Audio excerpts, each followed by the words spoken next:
front of me is OnePlus 12R, and today I would like to show you how you can set up screen lock.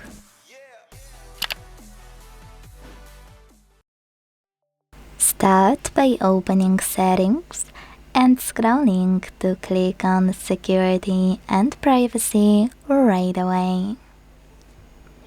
Now tap on Device Unlock. Select Screen Lock and pick one of those password types: numeric, alphanumeric, or pattern.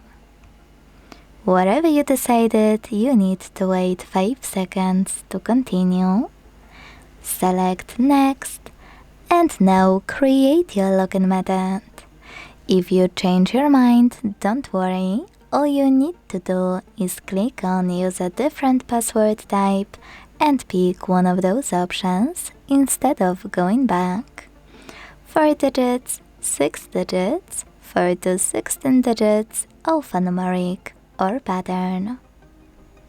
When you're ready, it's time to create your login method and repeat it to confirm it. If you want to turn on Fingerprint Unlock right away, hit Enable in the pop-up. If you don't, select Cancel and do it later. So now, when I go back, switch off my screen and turn it back on, I can see that pattern is required. Thanks so much for watching. If you enjoyed this video, don't forget to leave a like, comment, and subscribe. Bye!